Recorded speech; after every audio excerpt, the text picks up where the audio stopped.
Prabowo dan Gibran Rakabuming Raka sebagai pemenang pemilu 2024. Ini dilakukan setelah pada 22 April lalu, Mahkamah Konstitusi memutuskan menolak gugatan sengketa Pilpres yang diajukan Anies Mohaimin dan Ganjar Mahfud. MK sudah memutuskan. Lalu bagaimana dengan nasib hak angket yang sebelumnya digadang-gadang sebagai jalan politik untuk membuktikan adanya kecurangan di pemilu 2024? Tarik ulur hak angket memang terjadi, bahkan sebelum MK menggulirkan sidang. Dan sepertinya hak angket kini tinggal kenangan. Partai Nasdem sebagai pengusung Anies Mohaimin menyebut hak angket sudah tidak relevan lagi. Pertamalah dulu, mungkin ada usulan lain selain merapat ke pemerintahan? Coba, ada usulan? Kalau ada usulan boleh kita pertimbangkan juga.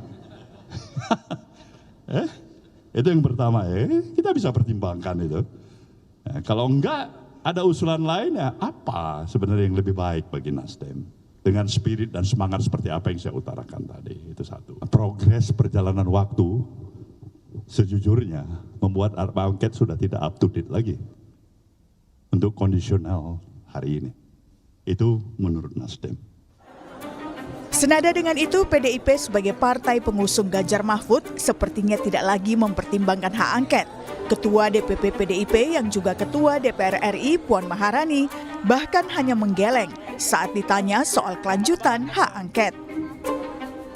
Kalau yang hak angket, Mbak.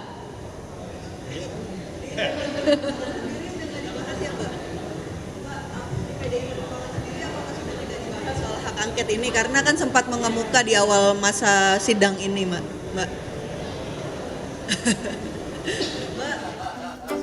Meski nyaris padam, calon wakil presiden pemilu 2024 yang juga Ketua Umum PKB Muhaimin Iskandar masih berharap hak angket bisa berjalan.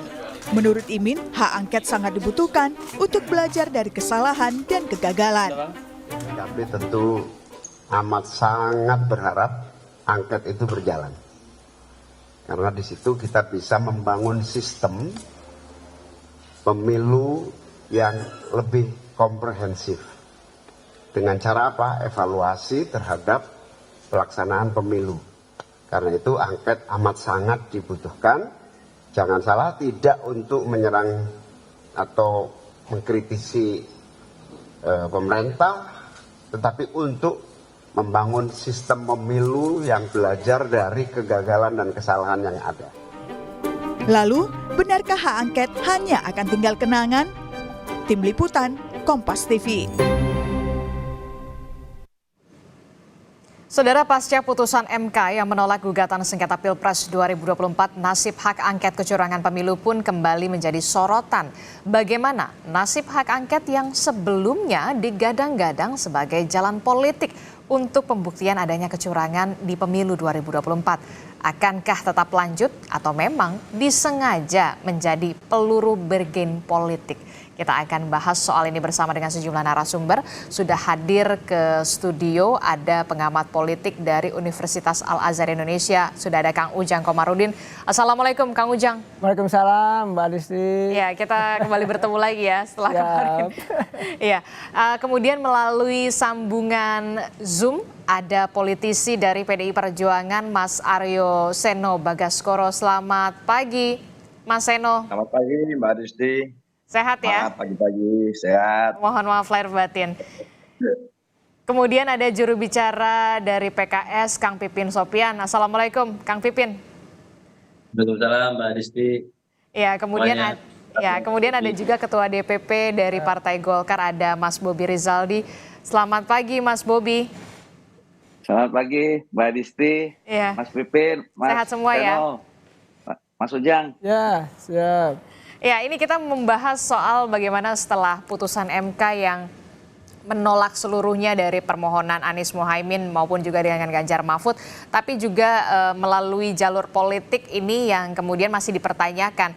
Masih relevan nggak sih membahas soal hak angket untuk mengevaluasi jalannya pemilu 2024? Ini yang kemudian menjadi mencuat adalah setelah Ketua Umum PKB Muhaimin Iskandar mengatakan masih berharap betul. Nah, kalau dari PKS sendiri bagaimana ini? Apakah nanti juga akan berusaha berupaya juga bersama dengan PKB atau seperti apa untuk jalan politik atau di jalur politik hak angket ini, Kang Pipin? Ya betul Mbak Disti, jadi kemarin pernyataan Pak Gus Imin itu di Aula PKS dalam pertemuan silaturahim antara Pak Anies Baswedan, Gus Muhaimin sebagai calon presiden dan calon wakil presiden yang diusung oleh PKS, Nasdem dan PKB hadir di PKS untuk silaturahim pasca putusan Mahkamah Konstitusi. Keduanya menyampaikan terima kasih atas dukungan dari pengurus PKS dan kader PKS seluruh Indonesia. Dan pada kesempatan itu memang salah satu yang dibahas adalah bagaimana tindak lanjut dari putusan MK. Jadi kami melihat memang ketika hakim MK ada 3 yang dissenting opinion itu yang mengatakan berbeda dengan 5 hakim MK yang lain bahwa memang ada pelanggaran yang dilakukan oleh rezim ini, maka salah satu opsi yang bisa kita lakukan ke depan adalah dengan menggunakan hak angket di DPR RI. Sebagaimana yang disampaikan oleh hakim MK yang mengatakan bahwa jangan sampai MK menjadi keranjang sampah bagi persoalan pemilu yang sudah terjadi. Jadi salah satu amanahnya dari hakim MK adalah penggunaan hak angket atau fungsi pengawasan yang seharusnya dilakukan oleh DPR RI dalam menindaklanjuti pelanggaran atau persoalan-persoalan yang terjadi pada pemilu dan Pilpres 2024 nanti. Nah, bagi kami hak angket ini adalah hak anggota dewan, hak konstitusional, bisa mengungkap berbagai persoalan yang terjadi. Ketika MK memiliki keterbatasan untuk mengadili secara prosedural, maka kami meyakini hak angket ini menjadi salah satu alat untuk memperbaiki proses pemilu dan Pilpres di 2029 ke depan. Jadi bagi kami, baik PKS ya, kami tentu akan menggunakan hak ini karena ini adalah keputusan dari Musyawarah Majelis Syuro PKS yang mengamanahkan 2 hal. Yang pertama adalah bagaimana kita bisa memperjuangkan di Mahkamah Konstitusi, dan kemarin sudah selesai hasilnya 3-5, keputusan yang lonjong yang kita lihat. Dan yang kedua adalah penggunaan hak angket di DPR RI. 50 anggota DPR RI dari fraksi PKS siap mendukung hak angket di DPR RI, dan kami sangat berharap ya lobby-lobby di DPR RI ini bisa berjalan dengan baik ya, bahwa tidak hanya nanti PKS PKB, kita membutuhkan sekurang-kurangnya 50% jika PDIP bergabung, jika nanti Nasdem juga bergabung, kami yakin hak angket ini bisa bergulir di DPR RI. Oke, jadi kalau untuk PKS udah hakul yakin akan mengajukan hak angket bersama dengan PKB ya? Betul, jadi bagi kami ketika nanti proses di MK ini selesai, kemudian kita akan melihat bagaimana dasar hukum pendapat yang disampaikan oleh ketiga hakim MK yang menyampaikan pendapat yang berbeda ini, yang akan menjadi salah satu dasar kami mengajukan hak angket ke depan. Oke, tapi masih menunggu PDI Perjuangan. Nah, ini gimana nih Mas Seno, PDI Perjuangan? Kalau tadi sebelumnya di paket berita Mbak Puan ini geleng-geleng kepala soal hak angket, gimana Mas Seno? Ya, terima kasih Mbak Disti. Menurut saya memang dari awal posisi partai PDI Perjuangan di dalam memandang persoalan angket ini adalah bukan hanya soal bagi PDI Perjuangan, tapi bagi siapapun yang saya rasa masih peduli terhadap pentingnya merayakan kedaulatan rakyat melalui pemilu di dalam kontestasi-kontestasi elektoral berikutnya. Tidak hanya kemarin, tapi juga berikutnya kita juga pasti akan menghadapi pemilu. Kalau kemudian kita masih menganggap pemilu itu penting secara substansial, bukan hanya secara prosedural, maka kita harus memastikan bahwa betul-betul prinsip luber jurdil itu dilakukan.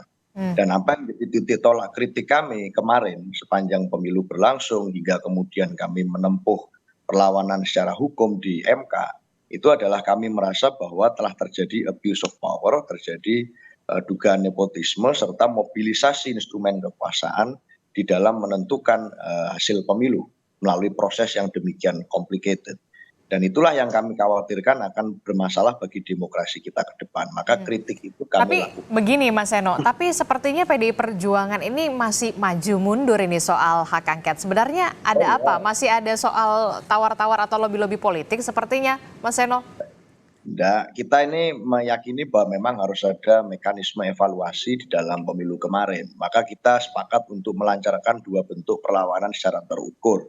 3 bentuk perlawanan secara terukur. Yang pertama adalah perlawanan melalui jalur hukum, kemudian melalui jalur penyadaran elemen civil society, dan kemudian baru melalui jalur politik. Nah, melalui hukum ini saja bagi kami di PDI Perjuangan tidak hanya di MK, Mbak, tetapi juga di PT UN. Karena kemarin pada saat MK disampaikan bahwa di dalam persidangan menolak secara keseluruhan, meskipun pertama kali dalam sejarah bangsa ini itu ada dissenting opinion terkait dengan sengketa pemilu, maka kami juga masih menerima sebuah kabar menarik dari Pak Gayus Lumbun, Ketua Tim Hukum kami di PT UN, yang menyampaikan bahwa dalam sidang dismisal PT UN, ternyata kami dapat ditindaklanjuti apa yang menjadi poin tuntutan kami di dalam persidangan PT UN. Maka dari itu sebenarnya harapan kami secara kebatinan adalah KPU tidak buru-buru atau tergesa-gesa menetapkan hasil dari pemenang pemilu sebelum kemudian ada hasil dari PT UN. Karena ini juga satu bentuk perlawanan secara hukum yang sedang kami lakukan, yang ini sedang bergulir. Jadi sebenarnya kalau bicara tentang perlawanan secara hukum, kami masih memiliki satu perjuangan lagi yang akan kami jadikan basis sebelum menentukan keputusan di dalam melakukan perlawanan-perlawanan secara politik di dalam sikap-sikap tertentu kepartean. Tapi pada dasarnya kan statement partai sudah sangat jelas kemarin di DPP setelah pembacaan putusan sidang itu sudah disampaikan dihadiri oleh para pengurus DPP yang kemudian menyampaikan sikap bahwa MK bagi kami dalam penilaian DPP partai telah kemudian membuka jalan bagi terwujudnya kembali authoritarian populisme. Yang itu sangat kritik dan sangat keras sebenarnya kalau bicara tentang sikap kami dalam hasil pemilu. Jadi mekanisme apapun yang akan kami tempuh nanti, bicaranya adalah satu tentu terkait dengan kepastian dan keadilan hukum. Dan ini sedang berjalan, tidak hanya MK tapi PT UN. Yang kedua juga tentang momentum. Karena di dalam idealisme politik kita tentu harus dihadapkan dengan berbagai macam realitas politik. Tapi itu kan di jalur hukum ya, di PT UN begitu ya, kemarin juga dari jalur konstitusional sudah di MK. Nah di jalur politiknya, PDIP akankah mengajukan hak angket? Itu yang kemudian menjadi pertanyaan kita semua. Ya tentu saya seperti yang sampaikan tadi, idealisme politik tentu membutuhkan basis yang pasti. Dan itu kami sedang mencari kepastian itu di hukum. Maka MK tidak selesai begitu saja bagi kami karena masih ada PT UN. Tapi tentu kami kan Pak Ganjar salah satu yang pertama kali menyampaikan tentang urgensi hak angket. Berarti nunggu PT UN dulu nih ya? Ya, PDI Perjuangan tentu menghargai sikap itu. Saya ke Mas Bobi deh. Mas Bobi ini gimana nih? Nampaknya masih ada semangat-semangat yang kemudian kembali membara setelah Ketua Umum PKB ini berharap masih ada untuk mengajukan hak angket begitu. Kalau Anda melihatnya masih relevan nggak sih? Mas Bobi? Jadi gini Mbak Adisti, kalau Partai Golkar kan jelas kalau posisi politiknya dari awal ya, kita menolak adanya hak angket ini. Dan saya rasa setelah ada keputusan MK, saya rasa juga partai-partai lain juga akan menjadi lebih objektif lah dalam melihat hak angket ini dalam sistem ketatanegaraan. Maksudnya secara substansi, apa yang mau diangketkan? Hampir semua substansi itu sudah dijawab dengan keputusan-keputusan MK. Dan keputusan MK itu di dalam konstitusi pasal 24 ayat C itu sudah jelas. Itu adalah putusan pertama dan final yang terakhir, termasuk soal perselisihan pemilu. Misalkan mau ditanya yang lain lagi, misalkan untuk untuk lebih baik sistem demokrasinya, itu kan bukan pakai hak angket, itu bisa saja nanti dalam prolegnas untuk undang-undang pemilu yang dari tahun 2014 perlu dirubah, ya itu nanti dirubahnya. Atau dengan rapat dengan mitranya di Komisi 2, itu kan bisa, adalah sistem-sistem yang ada di dalam Komisi 2. Jadi saya merasa partai-partai pasti akan lebih realitas dan objektif lah melihat landscape keadaan politik setelah pasca putusan MK ini. Saya kan nggak tahu apakah memang sudah menjadi sikap partai masing-masing yang tadinya mengusungkan. Kan ini kan masih abu-abu, jadi lebih baik kita sekarang sama-sama membangun sajalah.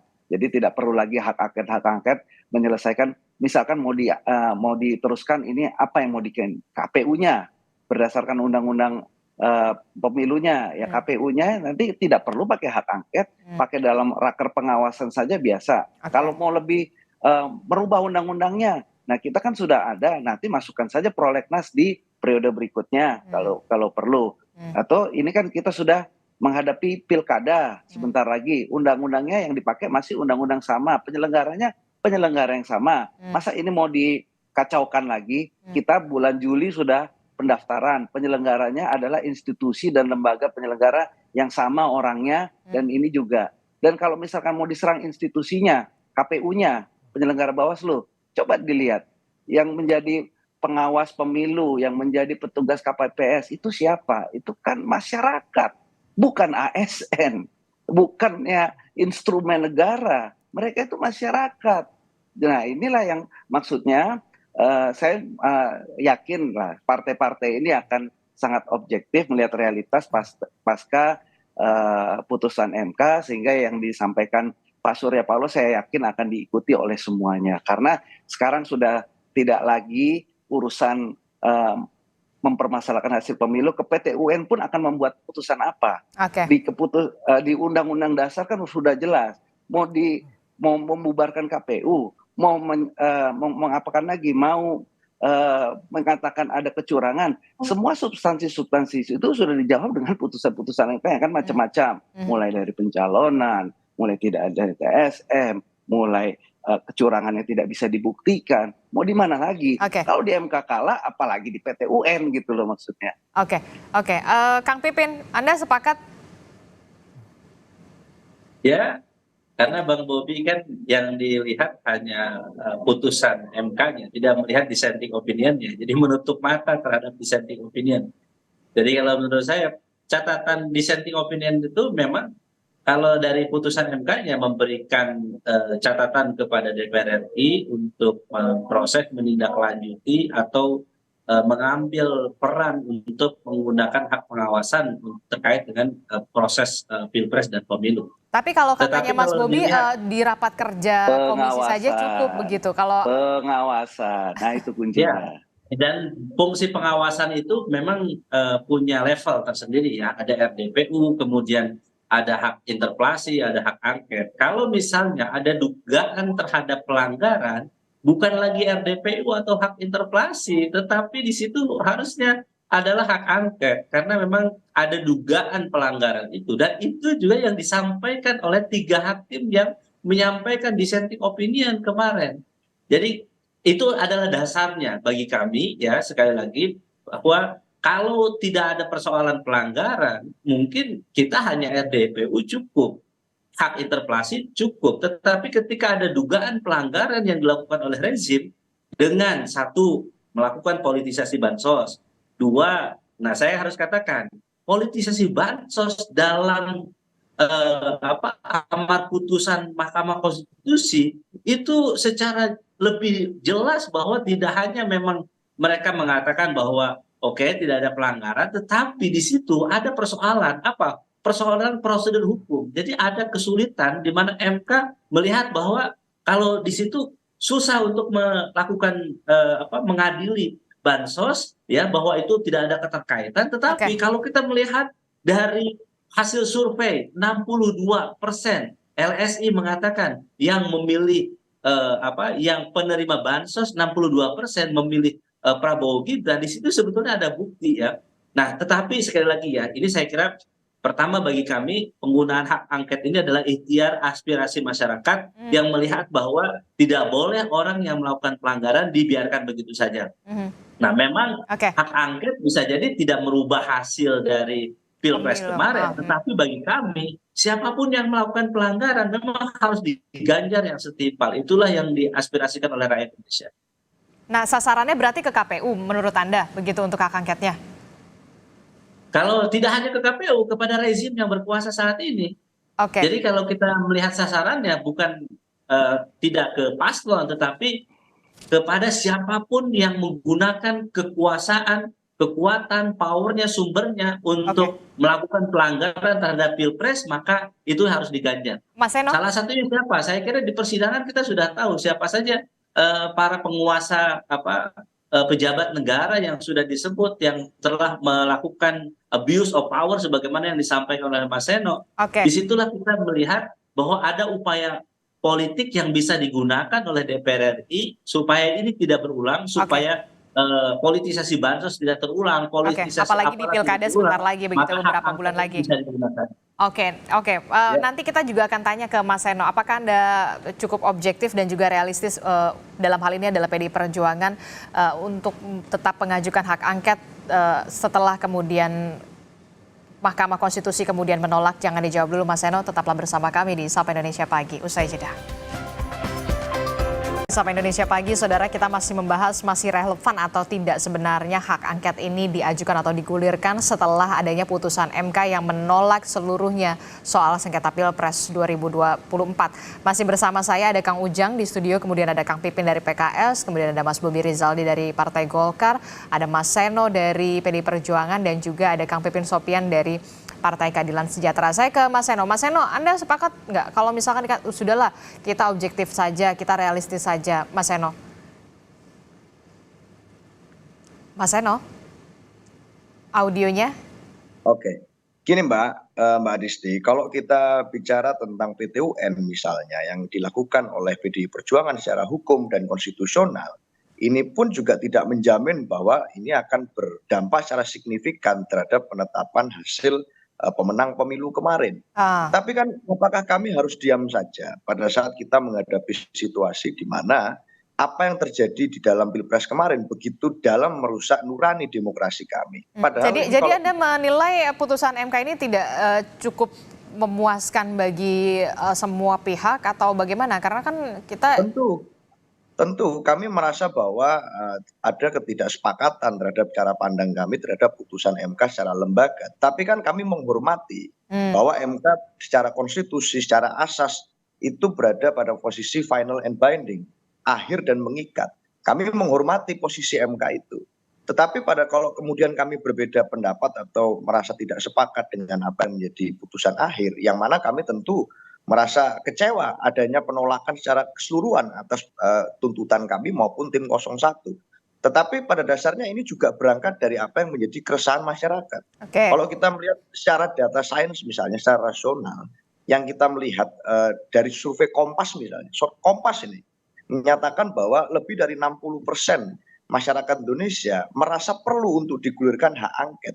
Hak angket ini kan satu simbolisasi saja sebenarnya dari sebuah mekanisme evaluasi atas apa yang terjadi di dalam pemilu kemarin, mau namanya tapi kalau katanya Mas Bobi kan cukup saja di raker komisi begitu, tidak usah sampai ke hak angket begitu, kan sama saja pengawasan juga. Oh ya tentu, secara teknis apapun itu namanya, mekanisme evaluasi itu ditunggu secara komprehensif dan menyeluruh. Kalau ada mekanisme evaluasi lain yang namanya bukan angket tapi bisa mengevaluasi secara menyeluruh tentang jalannya pemilu itu, maka kami juga akan tempuh. Buktinya di PT-UN kami lakukan, ini pertama kali dalam sejarah persoalan pemilu kemudian partai politik kami lakukan gugatan, kita bawa ke PT-UN. Artinya apapun itu kami ingin mencari apa yang secara substantif mengusik hati nurani banyak orang. Kami ingin mencari jawaban bahwa memang di situ ada sesuatu yang salah, something wrong. Maka dari itu disampaikan oleh misalnya para hakim MK, Pak Arief Hidayat, Bu Eni, Pak Saldi Isra, kami angkat topi terhadap hakim-hakim ini yang berani menyampaikan bahwa pandangan mereka terjadi abuse of power, harusnya pemilihan atau pemungutan suara ulang, harusnya ini ada unsur-unsur yang kemudian tidak boleh dilakukan di pilkada selanjutnya, misalnya tentang pembagian bansos yang dekat dengan pilkada karena tidak bisa dinafikan, berpengaruh secara elektoral. Loh, ini kan bukan adu penalti, Mbak. Katakan skornya 5-3 kemarin gitu ya. Kalau di sepak bola 5-3, ada 5 yang menolak permohonan, ada 3 yang dissenting. Lalu setelah kami kalah terus sudahlah hasilnya kalah. Loh ini kan bukan begitu. Ini bicara tentang persidangan hukum yang sebelumnya tidak pernah ada dissenting, tapi ada 3 hakim yang merasa bahwa ini tidak boleh lagi terjadi di pemilu selanjutnya. Berarti kan ada sense bahwa something is wrong. Sama dengan kebatinan 63% lebih rakyat Indonesia yang ingin dilakukan evaluasi, sama dengan kebatinan kami, sama dengan kebatinan kawan-kawan yang mendukung pasangan 01 misalnya. Dan itu artinya diperlukan sebuah mekanisme evaluasi. Namanya apapun buat kami Ini urusan nomor sekian, tapi yang pasti harus ada evaluasi menyeluruh. Oke, saya ke Kang Ujang. Kang Ujang, Anda melihatnya bagaimana ini kalau misalkan PKB dan juga PKS, tampaknya PKS aku yakin begitu ya akan mengajukan hak angket, juga kemudian harus juga didukung oleh PDI Perjuangan. Jangan-jangan nanti PKS sendirian lagi ketika lobby-lobby politik dilakukan. Ya Mbak Disti, saya berkali-kali di meja ini ya di Kompas TV mengatakan hak angket itu sulit, berat, susah, akan gembos, akan layu sebelum terkembang. Gitu. Kenapa Anda mengatakan ya, bisa saja gembos? Kejadiannya kenapa? Pak Surya Paloh bertemu dengan Pak Jokowi, lalu sudah bertemu dengan Pak Prabowo, lalu mengatakan tadi ya kan sangat jelas, tidak relevan. Jadi Nasdem saja sudah jelas sikapnya, yang dulu ingin mendorong hak angket, sekarang sudah berapi-api sekali gitu. Akan masuk pemerintahan Prabowo Gibran. Yang kedua, PKB ini menurut saya akan sulit juga untuk mendorong hak angket. Tapi kan beberapa hari yang lalu ketua umumnya. Lihat nanti dalam beberapa waktu lalu ke depan ini kelihatannya akan ada pertemuan juga antara Pak Prabowo dengan Pak Cak Imin. Kenapa saya katakan ya bahwa PKB sulit? Ada psikologis atau kebatinan di PKB yang ketika misalkan mendorong hak angket akan mendapatkan tekanan yang kuat. Pertama persoalan hukum yang akan mengenai ketua umumnya. Yang kedua akan dibuka kembali gitu ya, maksud Anda? Pasti. Yang kedua itu soal apa? Ya ketua umumnya akan terancam juga. Terancam? Ya terancam kalau mendorong hak angket bisa jadi nanti ada muktamar luar biasa. Dan itu juga saudara yang mengatakan, Pak Saifullah Yusuf mengatakan bahwa perlu regenerasi katanya di PKB, bahkan itu adalah pesan yang halus. Iya, dalam konteks kalau nanti Caimin dorong-dorong hak angket, itu dua hal itu akan menurut saya akan mungkin terjadi. Makanya analisa saya mengatakan bahwa PKB ini di endingnya, di ujungnya tetap tidak akan mendukung hak angket. Lihat saja di analisa saya. Nah, PDI saya mengatakan 1 bulan yang lalu, ya kurang lebih saya mendapatkan bocoran bahwa dari petinggi TPN, ya petinggi saya katakan, memang beliau bukan orang PDIP, tapi petinggi TPN mengatakan hak angket tidak akan didorong oleh PDIP. Tidak akan terjadi. Makanya hari ini sampai hari ini tidak ada eksekusi itu. Makanya sampai kemudian Mbak Puan juga geleng-geleng kepala aja. Nggak ada. Jadi saya mengatakan politik belakang layar atau internal mereka tidak ada. Bahkan kalau boleh saya buka lagi, ada teman saya gitu yang juru bicara dari PDIP juga mengatakan nanti katanya kalau hak angket yang nggak jadi, saya jangan diundang saya. Dan ini juga terjadi. Jadi saya melihat dalam konteks realita fakta politik hari ini agak sulit mengatakan hak angket. Maka tadi Mbak Adisi mengatakan jangan-jangan hanya PKS. Nah mestinya kalau sungguh-sungguh saya katakan ya, kalau sungguh-sungguh kalau berani, butuh keberanian, maka dari dulu sudah mengatakan sudah ada teken-teken sudah diajukan. Cuma apa sih sebenarnya? Nunggu apa? Persoalannya tadi mesti didukung oleh katakanlah 50% lebih kan untuk di sidang paripurnanya, itu yang tidak ketemu. Oleh karena saya mengatakan hak angket silakan dorong. Kalau memang jagoan, kalau memang berani, itu udah hak konstitusional dari anggota DPR, silakan. Kami rakyat Indonesia menunggu. Tapi saya katakan agak sulit, agak berat, akan tergembosi dan fakta sampai hari ini hanya waktu tinggal 6 bulan lagi dan kemungkinan juga akan masa reses, agak sedang masa reses kalau nggak salah, akan sulit dilakukan.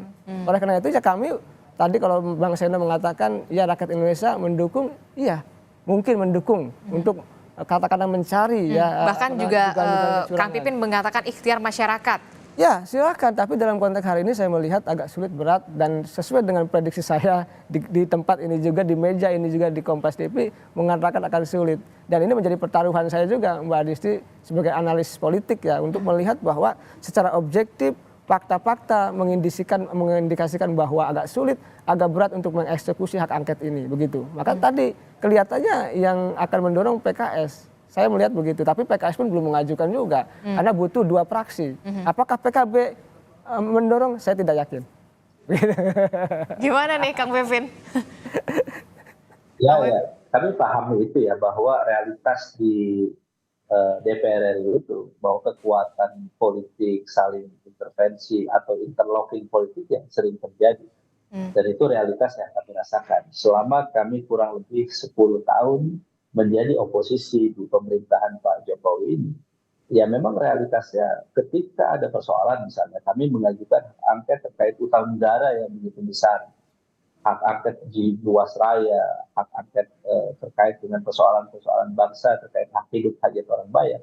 Memang karena ketimpangan ya partai pendukung pemerintah dan partai di luar pemerintah, sehingga upaya oposisi, partai-partai oposisi seperti PKS ini biasanya terhenti di realitas dukungan dua fraksi yang harus mengajukan kepada pimpinan DPR RI terkait hak angket ini.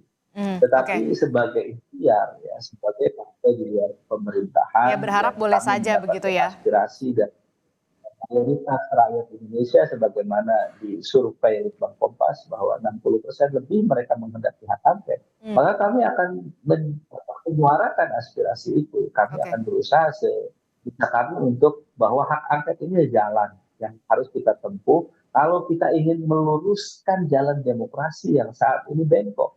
Inilah persoalannya. Jadi kalau kita membiarkan seakan-akan pelanggaran ini biarkan saja terjadi gitu. Tapi kami ingin meluruskan itu. Ya. Untuk meluruskan itu memang tidak bisa hanya menggunakan suara kami di media, tetapi harus ada alat. Nah, hak angket inilah salah satu alatnya.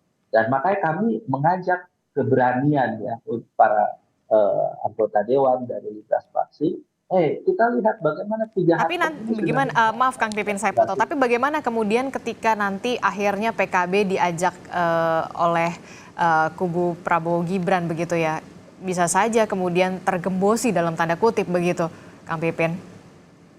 Ya tentu kami menghormati pilihan-pilihan masing-masing partai karena kami tidak bisa mengintervensi keputusan masing-masing partai untuk menggunakan hak angket atau tidak. Kami punya 50 anggota fraksi di DPR RI dari total 575 anggota dewan. Tentu 8% ini kurang dari untuk mengajukan hak angket. Tetapi sekali lagi bagi kami ingin menuntaskan ya, semua aspirasi masyarakat itu salurannya lewat PKS. Kami tidak menghendaki adanya yang disebut sebagai defisit demokrasi. Ketika dana negara dikeluarkan untuk pemilu begitu besar, tetapi kemudian para elit ini hanya menggunakan cara berpikir elit dan mengabaikan cara berpikirnya masyarakat. Jadi banyak persoalan yang terjadi pasca pemilu ini, bansos dikeluarkan, kemudian harga-harga sembako mahal, telur mahal, beras mahal, kemudian utang negara kita semakin membumbung, ya. Dan itu memang kami sadari bahwa kalau sistem yang kemarin kebijakan yang dikeluarkan oleh pemerintah ya terjadi tanpa melihat bagaimana dampaknya, inilah yang kita rasakan. Kurs rupiah kita melemah, ya harga-harga meningkat, pengangguran terjadi di mana-mana. Jadi kami melihat ada kebijakan yang sembrono, tiba-tiba dengan arogan memindahkan dari Jakarta ke Kalimantan. Baik Mas Bobi. Persoalan yang sebetulnya satu paket yang kita lihat untuk mengekalkan kekuasaan dengan cara apapun. Nah inilah yang kami inginkan supaya ada evaluasi, ada siapapun yang melakukan pelanggaran tetap diproses. MK sudah selesai, kami tidak bisa merubah nanti keputusan MK terkait siapa pemenang Pilpres, tetapi kami bisa mengadili siapa yang melanggar melalui hak angket. Siapa penguasa yang melakukan pelanggaran dengan cara hak angket itu. Mas Bobi, bagaimana ini? Kemudian pasti akan ada, apalagi Mas Gibran mengatakan ketika ada nanti hari ini penetapan oleh KPU, nextnya adalah kemudian merangkul semua pihak begitu ya untuk mengakhiri polemik Pilpres. Sudah ada akan kemana nih informasinya, ataukah pertama ke PDI Perjuangan dulu atau ke 01, 03 capresnya atau justru mungkin ke PKB? Mas Bobi. Jadi tadi yang disampaikan oleh Mas Ujang kan udah jelas. Sekarang ini pasca putusan MK itu sudah final. Kalau ada yang masih mencoba mengutak-ngutik, mungkin apalagi yang berdasarkan dissenting opinion, Mbak Adisti, ini mungkin perlu sedikit diingatkan bahwa dissenting opinion itu kan ada di pengadilan lain juga, di pengadilan niaga itu juga ada, dan di putusan MK itu berbeda. Kalau dissenting opinion di pengadilan niaga itu adalah putusan yang terpisah yang bisa ditindaklanjuti. Sedangkan di MK, walaupun ada dissenting opinion itu adalah mengikat. Jadi itu adalah masuk di dalam menjadi bagian dari kesimpulan, sehingga bukan berarti dissenting opinion itu adalah substansi ada yang perlu ditindaklanjuti. Jadi dari soal itu pun harus dipahami bersama. Dan saya rasa semua partai-partai akan memahaminya. Jadi substansi-substansi yang akan dibawa nanti di luar lagi keputusan MK ini, ya kan kalau udah melihat gini kan, kalau namanya keputusan sudah ditolak itu kan artinya apa? Kurang bukti, kurang segala macamnya. Nah itu yang secara substansi. Nah secara kebatinan yang tadi disampaikan oleh Mas Ujang, saya rasa ini akan menjadi sinyal juga bahwa ya sudahlah, mungkin kan partai politik, ketua-ketua parpolnya memiliki perspektif dan mungkin informasi ya yang lebih akurat dalam waktu dekat ini. Pertemuan-pertemuan politik pasti akan dilakukan, konsolidasi pun akan dilakukan. Mana yang akan mendukung koalisi baru nanti di presidensi dan mana yang akan mendukung untuk penolakan hak angket. Ini akan menjadi saya rasa akan terkristalisasi dan akan indah pada waktunya Mbak Adisti, dan itu tidak lama lagi. Jadi saya juga sangat yakin bahwa hak angket ini tidak akan digulirkan. Oke, Mas Seno, gimana Mas Seno? Ini untuk mengakhiri polemik Pilpres, kemudian biasanya Mas Gibran juga sudah mengatakan akan merangkul semua, akan bersilaturahmi, termasuk juga mungkin ke 01 dan juga 03. Akan ada upaya konsolidasi di sana. Apakah nanti akan ada perubahan-perubahan lobby politik setelah penetapan KPU ini, Mas Seno? Ya, kita kan masih bersengketa di PT UN, masa mau rangkul-rangkulan terlebih dahulu? Rasanya kok nggak pas ya. Artinya daripada sekarang sibuk bertemu dengan elit, arahan partai kepada kami semua sebenarnya sangat jelas, yaitu terus turun ke bawah bersama dengan masyarakat. Kita tahu kondisi geopolitik dunia sedang tidak pasti, perekonomian global maupun nasional dan dunia juga sedang tidak baik-baik saja. Lebih baik memahami kebatinan rakyat, karena dalam waktu dekat kami juga akan melakukan rakernas, yang mana penentuan dalam posisi politik partai PDI Perjuangan ke depan akan disatukan di sana. Jadi bukan berdasarkan pertemuan-pertemuan itu, tapi dari keputusan yang itu berasal dari bawah, yang hari ini semua sedang belanja masalah. Saya rasa itu lebih penting. Oke, terakhir Kang Ujang, gimana untuk hak angket ini? PKS prediksinya sendirian atau mungkin ada siapa lagi kemudian yang nanti akan berubah pikiran? Ya, sesuai dengan analisa saya bahwa kelihatannya ya PKS saja yang akan mendorong, dan itu tidak cukup karena harus 2 fraksi. Jadi saya mengatakan sudah dari 3 bulan yang lalu ya, maju mundur, analisa saya bisa cek di jejak digital saya bahwa agak sulit, agak berat, dan ini fakta dan kenyataan hingga hari ini pun belum ada itu pengajuan hak angket. Tapi tadi kalaupun memang mau mengkoreksi ya silakan, ini adalah negara demokrasi ya, terbuka. Siapapun yang salah ya pasti harus dikritik. Oke, terakhir Kang Ujang, siapa kira-kira menurut analisa Anda yang akan disambangi atau disilaturahmikan lebih awal pertama? Tinggal kita lihat saja kan dari kalkulasinya, misalkan Nasdem sudah, ya kan tinggal PKB nih. Ya P3 berharap, tapi kan karena belum lolos parlemen, ya akhirnya diundur. Jadi menurut Anda PKB pertama? PKB, karena apa? PDIP tadi tarik ulur karena sedang mengadukan PT UN kan begitu. Saya melihat begitu. Oke, baik, kita akan tunggu bagaimana dinamika politiknya dan juga konsolidasi politiknya, apalagi hari ini penetapan KPU Republik Indonesia. Terima kasih Bapak-bapak, Mas Seno, Mas Bobi, Kang Pipin, Kang Ujang telah bergabung bersama kami. Terima kasih, sehat-sehat selalu. Amin, terima kasih Kang Pipin.